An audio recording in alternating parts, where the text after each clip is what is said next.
Hi, welcome to another episode of Look Ma No Hands. My name is Linda, and this is a podcast, I guess you'd call it a podcast, where I talk about what I'm wearing, what I'm stitching as a crocheter, what I've been reading, what I've been watching, a little segment that I call fancy footwork that I throw in occasionally, and recently I've been getting back into acrylic painting, so sometimes I have a new project that I'm working on in that venue. So yeah, this week, again, another week of nothing that I'm wearing crochet-wise. Most of my crochet pieces are more cold weather friendly. So being that we're in spring now and the temps are rising, I don't really have a lot in the way of something to wear as a crochet piece for this. So I guess I better get busy making myself some more spring and summer type of items that I can wear. So yeah, there's that. My project that I've been stitching this week is the Bella Coco 12-point star, although somehow I guess maybe I don't know how to count because my 12-point star has 13 points. So somehow when I started the beginning of the pattern, so confident in my own stitching that I just started going and added an extra point. Didn't notice it until I was well beyond the halfway point. So I'm just going with it. And it's gonna be a baker's dozen point star. Yeah, I don't know what happened there, but it's 13 points. So to an untrained eye, if you didn't know that it was supposed to be 12 points, it looks fine. But when I sat down to count during one of my stitching sessions, I was looking to see how far along I was in the round and counting the number of points to where I was and how many points I had left to go before I got back to the beginning of the round, and 13. And so I counted again, and yes, in fact, it was 13. So, yeah, mistakes were made. Like I said, I'm just going with it. The color scheme is turning out really nice, even though my color choices were questioned by my darling son. He was not feeling the color scheme in the beginning. He has retracted his opinion and has decided that actually it does work out just fine. Mom might actually know what she's doing, at least in the color scheme thing, not the counting. And he says that actually it does look good that way. So I've redeemed myself in his eye. Yeah. So this week I have had quite a busy week of reading. I've read 4 books, 2 of which were children's books, so I have to say maybe not as an intense week of reading as usual, but again, my reading oftentimes is all over the map. I guess maybe my dive into children's literature this week might have to do a little bit with it's getting close to the end of the school year, so I'm thinking in terms of like summer reading and things like that. I don't know, maybe subconsciously I'm like prepping my mind for lists of books to send out to my students. Who knows? But I read Song for a Whale by Lynne Kelly. I really loved this book. It was, it's been a while since I've read a kid's book that really had me like laughing out loud and just really feeling a connection to the characters and feeling like the characters had like good depth. And this book really satisfies that.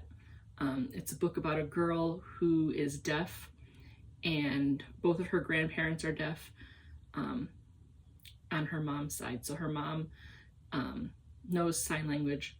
Her father is not as fluent in sign language as her mom, so she is able to communicate very easily with her mom, but not so much with her dad.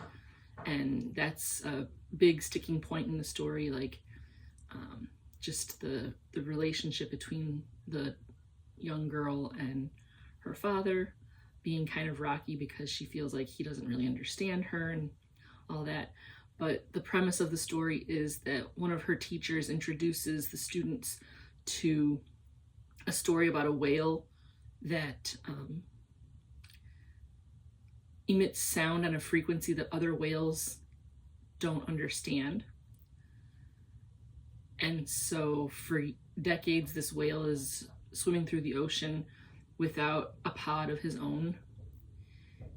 And every once in a while, he will find a pod that doesn't outright reject him, but after a while, the pods don't accept him into their group and allow him to be part of the pod.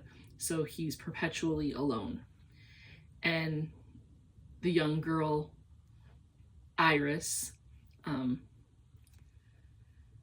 likes to work with radios and repair old radios. So she gets an idea to try and come up with some way to communicate with the whale using the frequency that the whale emits his sound on. And she comes up with a solution for that, which is pretty cool. And her grandmother, who's grieving a deep familial loss, the two of them kind of set out on a bit of an adventure in search of this whale that they then will try to communicate with. So it was a really good story of like family relationships and just kind of like that disability community and how like living in the able world can be very isolating, even though she had, support from her family. She had her brother who was, a cool big brother and things like that. Sometimes if the people around you on a daily basis don't live your experience, it can be very lonely and isolating. So yeah, that was a good story to read, a very, interesting story. The author did put in some decent notes at the end of the book, explaining how she came to the idea and things like that. So it was definitely a good read. I highly recommend if you have, upper elementary, middle school students in your life to definitely take a look at that book. And just, it opens up the conversation about playing to your own strengths, that there may be times when you have challenges or disabilities, but you can always find something that you're passionate about and just kind of run with that. So yeah, it was a good story. And then I also read The House of Hidden Meanings by RuPaul. I like reading memoirs of notable figures, and this one did not disappoint. It seems that all of the most creative and kind of controversial type figures and people that have like the most interesting success stories tend to be people that are from very difficult upbringings. And this is definitely one of those situations. I have a good deal of admiration for RuPaul just because he's been able to keep himself so relevant for so long. And I love the attitude of like, be your authentic self and just like not caring at all what other people think, and just you do you. And his attitude of like self-love and things like that just really resonate with me. So I wanted to know like how he was able to develop that quality. And in this book, you definitely see like what drives him and like what has made him who he is today. So that was definitely an interesting read. Some parts of it can be kind of difficult just because, again, it's somebody that I admire, somebody that I look up to and think of as like a real badass. So seeing such a tortured history and like so many difficulties that he had in his personal life, that it's just, sometimes it's hard to not feel all the feelings towards someone that, like I said, I look up to and I admire. And I hate when people that I admire have such difficult times in their lives. I'm the kind of person that, like, I want to fix everything and make it all better. And so, yeah, but it was an enjoyable read. He, of course, I listened to it as an audiobook, and he's the one that read the audio. So it's just nice to hear the words that he wrote in his voice and really get like the emotion of what he's written. So that was a good book to read. And then I also read a romance novel, which I know I said I wasn't going to be reading romance novels, but this one sounded interesting and, again, did not disappoint. The book is called Mistakes We Never Made by Hannah Brown. Hannah Brown is one of the former Bachelorettes, and I just remember watching that season and really enjoying like her sass and, like, I don't know, she's just kind of cool. What I liked about her writing and this novel in particular is just that, like, the characters are, they feel very real. They don't seem contrived or like totally out there.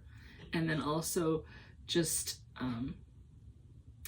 not throwing in open door love scenes for the sake of like just being smutty. The love scenes that she puts in are very like appropriate to kind of driving the story forward.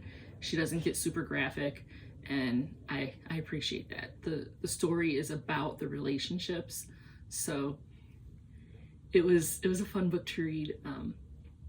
Pretty much all your typical romance tropes of like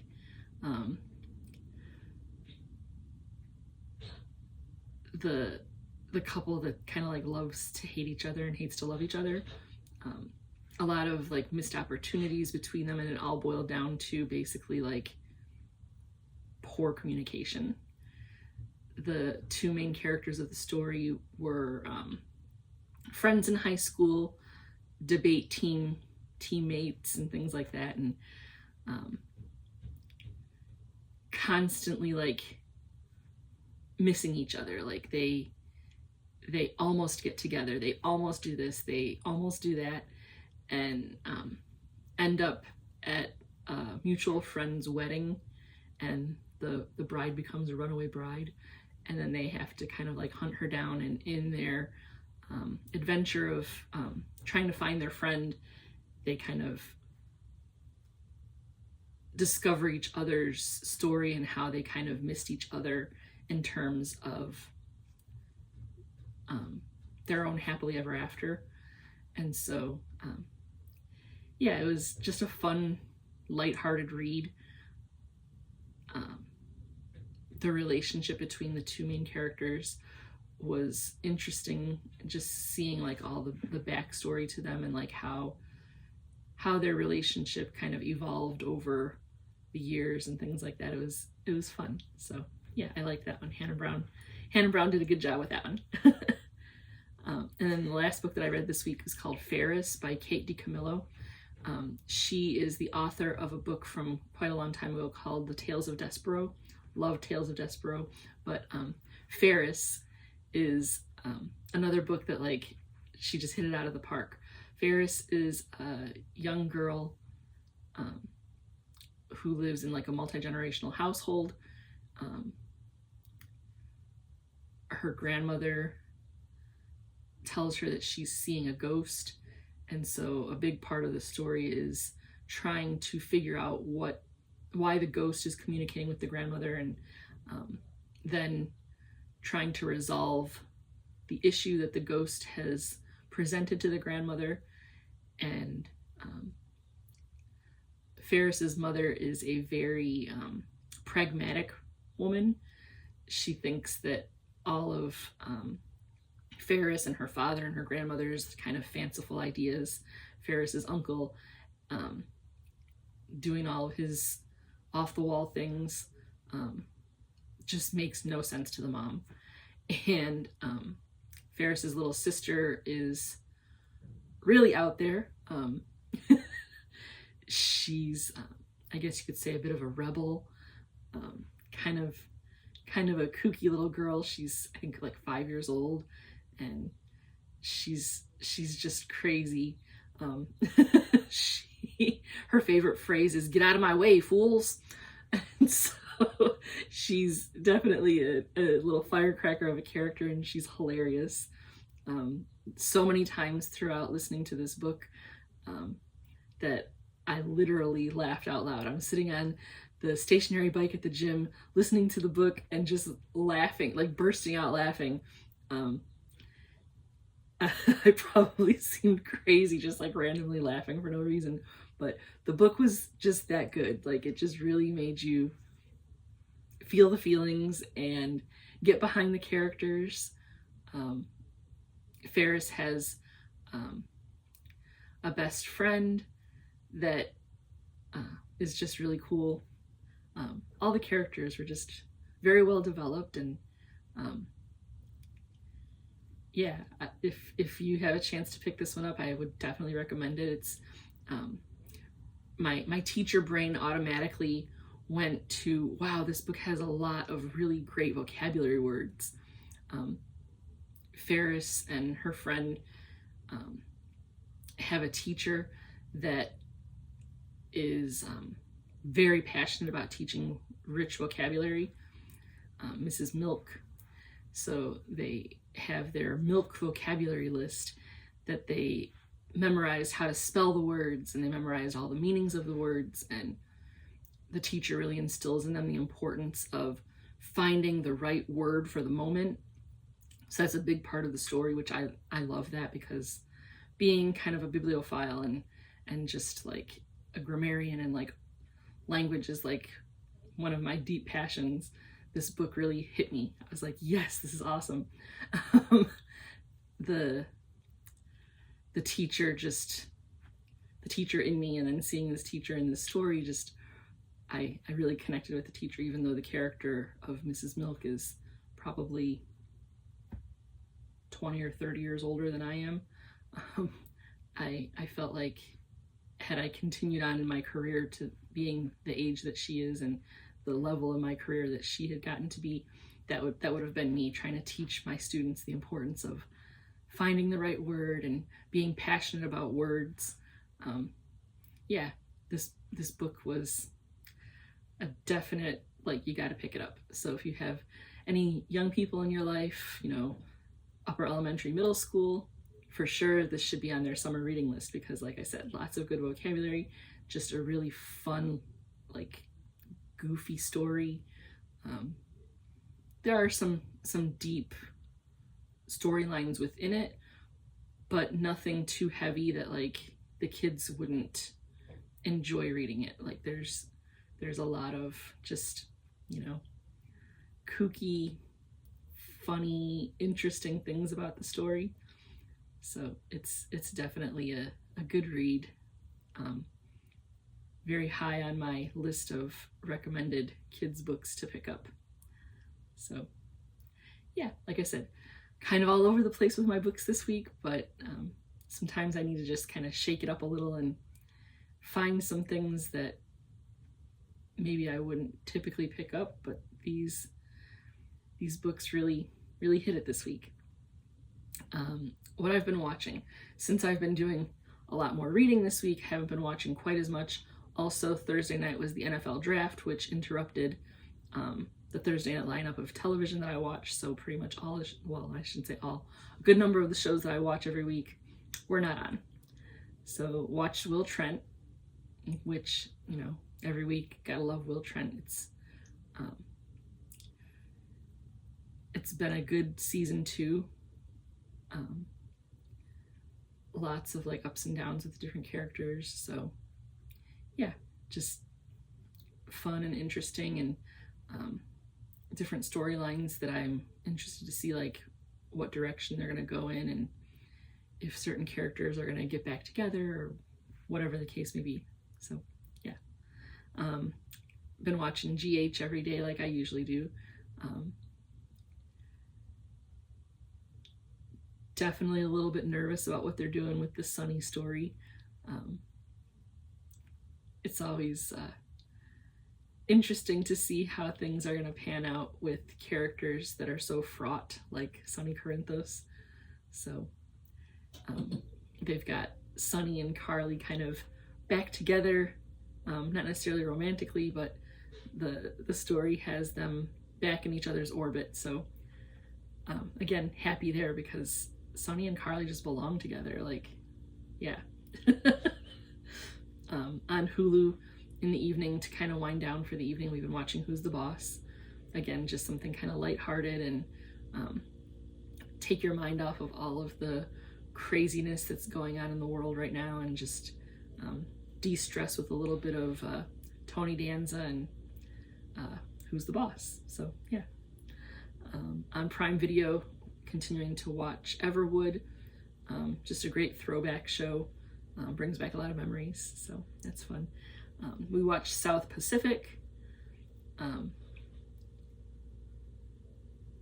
While we were watching it, Tim decided to kind of look up information about some of the actors, and then he got into like a little bit of the history of the program, or of the show. He found information saying that like there were some communities in the southern United States that initially like ban the show from being performed, and yeah, so he was intrigued by that. He definitely understood like the implications of like racial tension that are talked about in the show and things like that. So yeah, we always enjoy musicals. Like, I don't know, I've loved musicals since I was a kid, so I gotta kind of like nail him down and be like, you gotta watch this, just because the artistry and things like that in like a classic musical is just like, you can't grow up and not watch a musical. Like, you just have to do it. So I've been working on getting him cultured. And then while scrolling through Prime Video, we saw a documentary called Street Gang, How We Got to Sesame Street. Having grown up on Sesame Street, raising him on Sesame Street, we were like, oh, we gotta watch that. When he was a very little baby, when he was first learning how to talk, one of his first phrases that he would say is, I want Big Bird, which meant he wanted to watch Sesame Street. So yeah, we're big Sesame Street lovers in this house. When I was a kid, like I loved Sesame Street. I watched it religiously. Probably that's how I learned how to read. So yeah, we watched the documentary, and it didn't disappoint. It kind of gave a good history of like how the show came to be.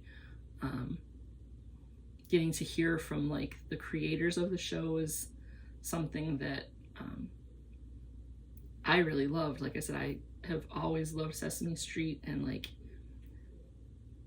hearing about like how difficult a time they had convincing the powers that be that Sesame Street was something that had to be made, and now it's become such a part of not just American childhood, but like globally it's become such a thing. To think that like it came up against such opposition in the beginning is just like mind-boggling.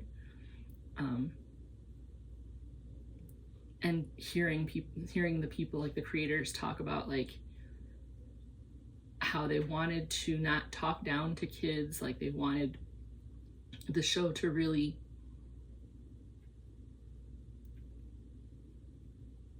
like just lay it out there for kids to understand like real life situations. The discussion about how they addressed Mr. Hooper's death, and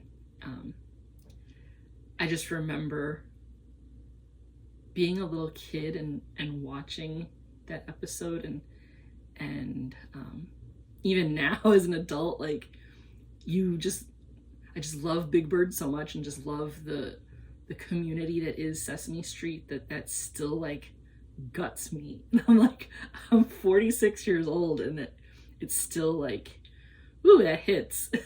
So it feels so silly, but just seeing like how authentic they were in their discussion of the death of that beloved character, and